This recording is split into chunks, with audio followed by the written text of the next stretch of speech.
Nos vamos para Rosario, ya lo tenemos aquí en línea telefónica, Ah, a Beto Beto Olivares. Olivares, que no es la primera vez que vamos a dialogar con Hace él, ella es poquito amigo anduvo de por la acá también. casa, andamos siempre ahí tramando estos enredando en las mañanas entre San Luis y Rosario. Beto Olivares es abogado, militante de derechos humanos, integrante de la Casa por la Memoria de Rosario, integrante del MAIS y también es compañero de la Radio Popular Che Guevara, o por lo menos desde ahí lo identificamos nosotras también. Buenos días, Beto, ¿nos escuchás? Tal como les va, compañera, la verdad que un gusto, y gracias por el llamado. Gracias a vos por este contacto. Nosotras ahí queremos hacer en este día, el primer día hábil de la semana post elecciones, queríamos analizar un poco estos resultados electorales.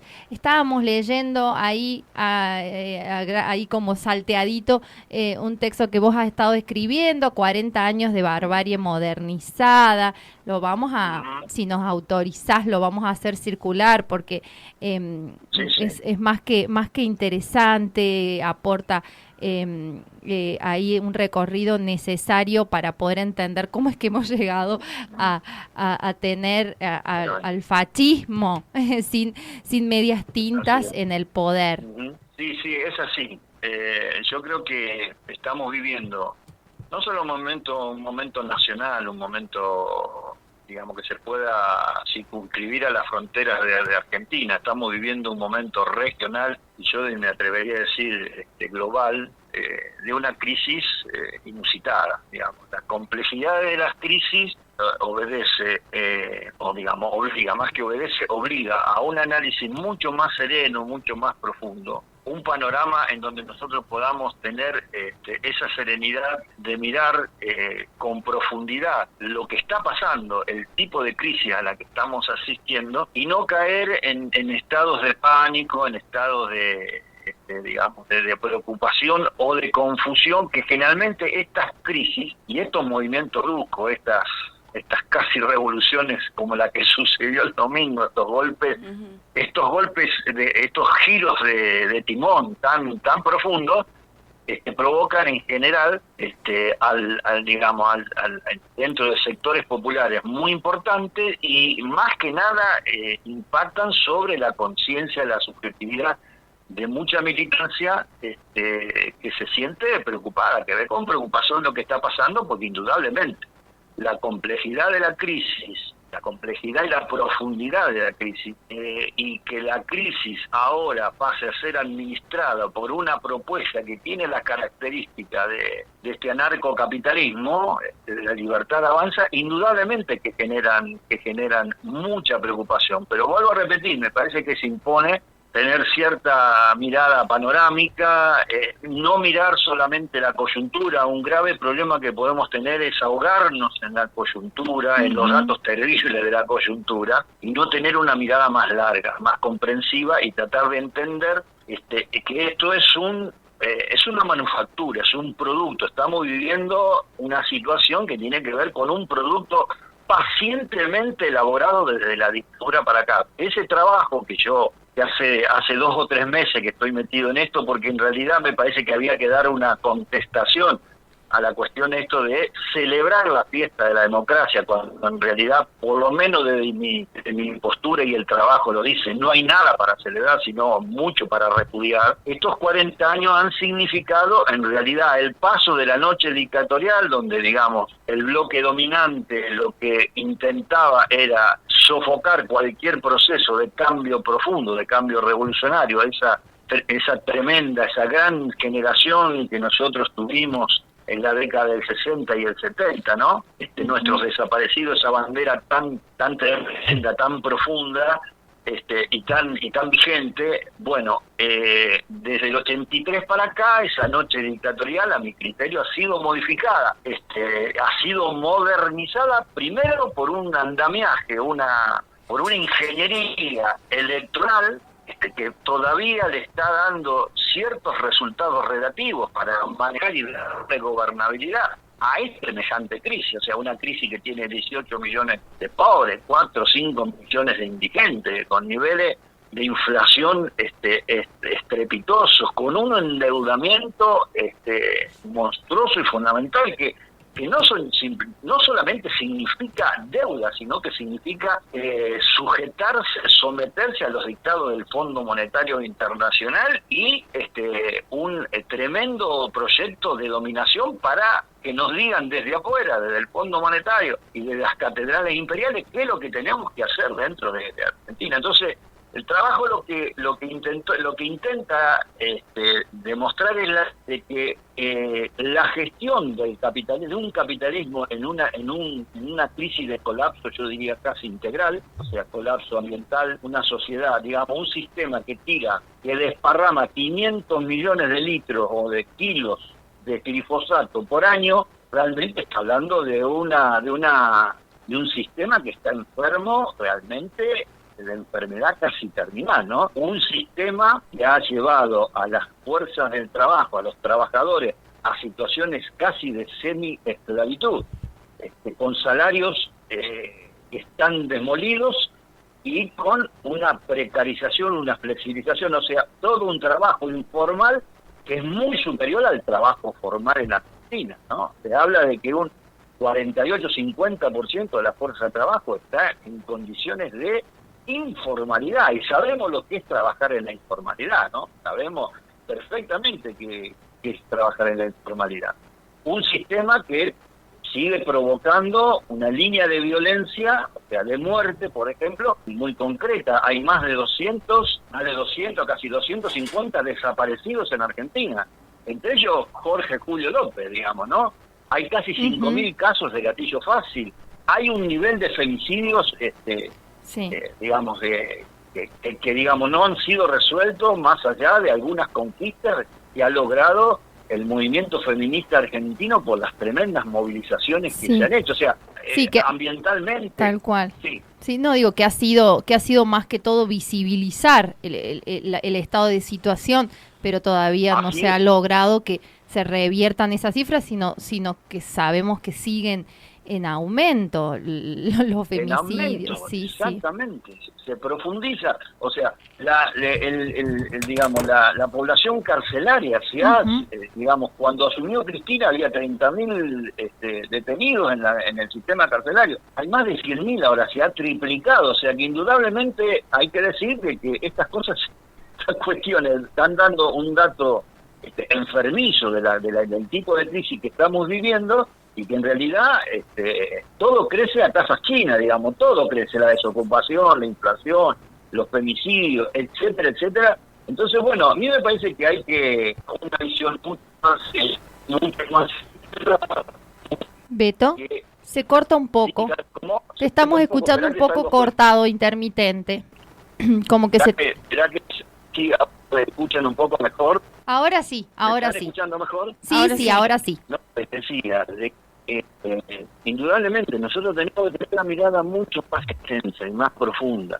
La subjetividad que ha generado este sistema, el individualismo de masas, ese superegoísmo, un sistema electoral, un andamiaje electoral que en realidad busca voto consumo, que están transformados los electores en consumidores de productos de marketing electoral, la cuestión de la imagen como un proyecto civilizatorio, la cuestión de la apatía, la despolitización, la indiferencia como una cultura de masas, el posibilismo como una forma casi, yo les diría, una forma casi esencial de la política, o sea, votar al menos malo, votar entre Frankenstein y Drácula, tratar de ver cuál es el menos sanguinario de los gestores de este sistema.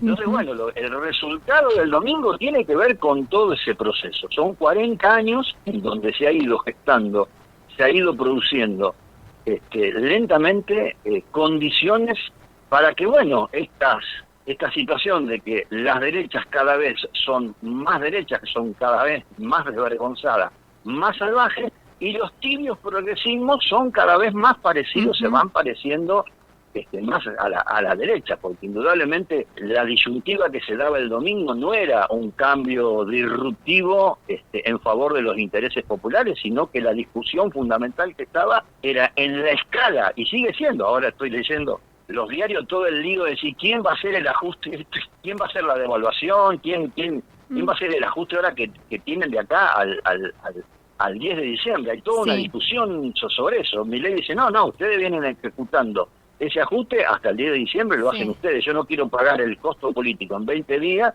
y asumir un gobierno que se presenta con una titularidad sobre ese tremendo ajuste que se tiene que hacer. O sea, digamos, la discusión fundamental estaba en la escala de ese ajuste y en la graduación.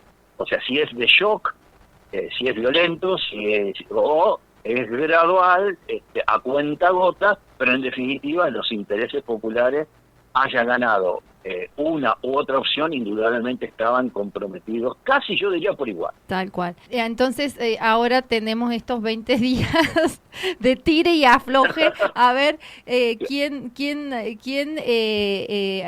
toma las decisiones más cruentas. Vamos a vivir una especie de limbo para la entrada a un infierno definitivo de la mano del fascismo.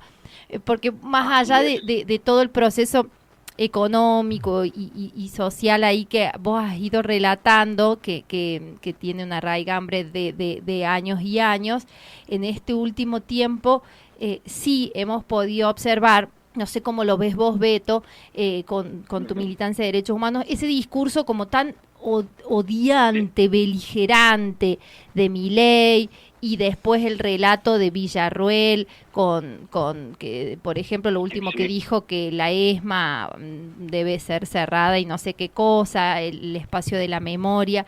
Eso sí va marcando un clima de época un poco diferente desde lo cultural a lo que veníamos construyendo tal vez como sociedad, no sé, o por lo menos es como una primera apreciación. ¿Cómo lo ves vos, Beto, a eso? Y eso cala en los discursos de la sociedad, es como que eso habilita los discursos cotidianos en la calle, como nos vemos más belicosos, más disruptivos por la negativa en la vida cotidiana. Creo que advertimos lo mismo. Hay que decir, en primer lugar hay que decir que eso no es una tendencia nacional, es una tendencia global. En España, por ejemplo, el resurgimiento del franquismo recargado es un hecho que en estos días, por ejemplo, está muy de manifiesto con este pacto que ha hecho el gobierno de Pedro Sánchez, del Partido Socialista Obrero, con los sectores independentistas respecto a la amnistía de los que han sido procesados y encarcelados por las movilizaciones en función de la reivindicación de independencia, en este caso de Cataluña, ¿no? En Chile, no por nada, Santiago Abascal, el dirigente de Vox de España, estuvo presente y vino a solidarizarse y a darle apoyo a Milei. Lo mismo hizo Kast, o sea, este hombre del Partido Republicano chileno, que es un promotor de la reivindicación del pinochetismo, abiertamente del pinochetismo. Y acá tenemos, bueno, por supuesto tenemos la versión argenta, la nueva versión argenta, esta mujer de Victoria Villarruel, que reivindica abiertamente y nos mete a veces en debates precisamente sobre la cuestión de la lectura de lo que fue la violencia estatal, digamos, la noche dictatorial, el Estado transformado en un aparato de persecución y aniquilamiento de militantes, pero vuelvo a repetir, esto es primero que es una tendencia global, y después lo que hay que decir en Argentina, lógicamente que hemos tenido un momento muy, yo diría, hemos vivido ya estos momentos, eran más chicas, pero yo me acuerdo en el año 86, 87, los levantamientos Carpintadas, digamos, los tanques en la calle, el acuartelamiento de sectores de las Fuerzas Armadas que no querían permitir de que se pasara de la Junta, porque el juicio fue a la Junta, que se pasara al juicio a toda la suboficialidad que había tenido, que era la tropa que había participado activamente en todo lo que había sido la noche del terrorismo de Estado, ¿no? Y fíjate vos cómo todo ese levantamiento que tuvo muertos en Argentina, tuvo sangre, digamos, hubo dos o tres levantamientos. Fíjate vos cómo esos sectores que se levantaron y se pintaron la cara, armaron el partido cara pintada, y la institucionalidad política democrática de Argentina les permitió pasar a amotinarse en cuarteles, a ocupar curules o intendencia o concejalías en el sistema político. Hay que decir que en Argentina un personaje como Bussi, que tiene a su hijo ahora, que tiene su hijo metido en la Libertad Avanza, que agarra una pistola y dice qué es lo que hay que hacer y hace prácticas de tiro y publica como propaganda política qué es lo que hay que hacer con la delincuencia, por ejemplo, o sea, qué hay que hacer con los pobres para hacerlo de manera más directa, ¿no? Bussi fue gobernador, el jefe del operativo Independencia, un carnicero que persiguió a militantes, a dirigentes de Zafrero, a dirigentes del azúcar, a dirigentes estudiantiles, que provocó realmente una carnicería. Bueno, con el tiempo se transformó también, porque se dieron cuenta de que el nuevo negocio, lo que garpaba, era subirse a la ola del Edén democrático y participar de allí y seguir reivindicando lo que habían hecho en el operativo Independencia, ya no de un cuartel tomado, sino desde el despecho de una gobernación. Y así Luis Patti fue, digamos, diputado nacional por el Partido Justicialista, un hombre comprometido, por ejemplo, acá en la zona con el secuestro de dos compañeros de militantes de la izquierda revolucionaria peronista, Cambiaso y Pereira Rossi, un hombre comprometido que inclusive fue juzgado y condenado por esta cuestión. Bueno, fue intendente de Escobar y diputado por el Partido Justicialista y diputado nacional por el PJ, digamos. Aldo Rico, uno de los sublevados, la cara visible de las sublevaciones del año 86-87, fue diputado nacional y fue también intendente de San Miguel por el Frente para la Victoria, O sea, que indudablemente con este proceso, las impunidades del punto final, la obediencia debida, los indultos y esta visión amañada de los juicios de lesa humanidad, que lógicamente uno no puede descalificar, pero es una visión amañada de creer que hay una resolución una reivindicación y un logro de justicia sobre un proceso tan complejo como fue la década del 60 y el 70 y el terrorismo de Estado, una versión judiciaria.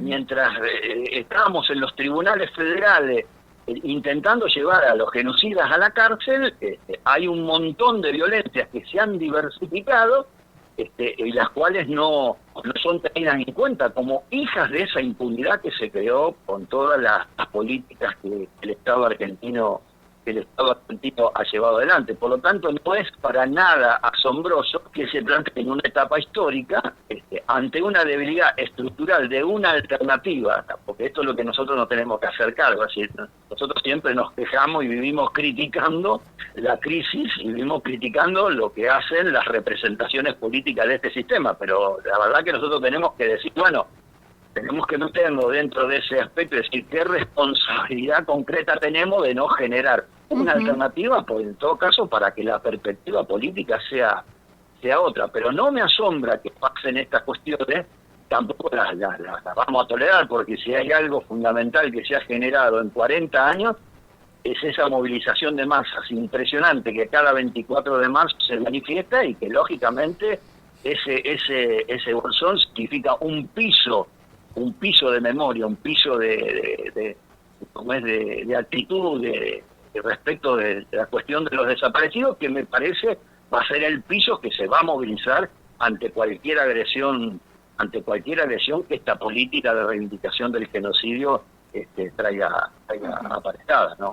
Sí, bueno, Beto, y en esa andaremos, ahí, en esos procesos andaremos, no hay otra salida en ese punto. Así es. No hay que caer en pánico, no hay que caer, tampoco hay que salir alocadamente, digamos, el atolondramiento militante de salir, digamos, de forma no pensada, no razonada, porque indudablemente estamos en una situación muy compleja, pero tener firme la convicción de que vamos a salir a confrontar con las políticas, ¿no? En nombre en nombre de los 30.000 desaparecidos, en nombre de Julio López, de Santiago Maldonado, de Rafita Nahuel, en nombre de tantos que han regado la tierra de sangre, porque para que, digamos, nuestro pueblo pueda tener otra perspectiva. Hay que tener esa actitud,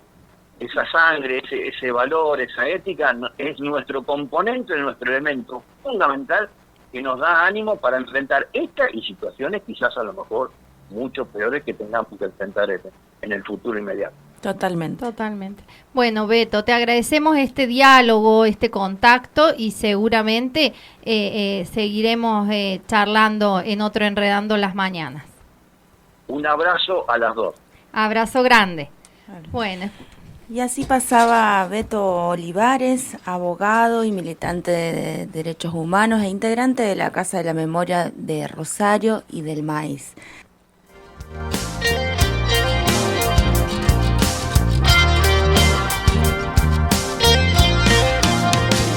Enredando las Mañanas.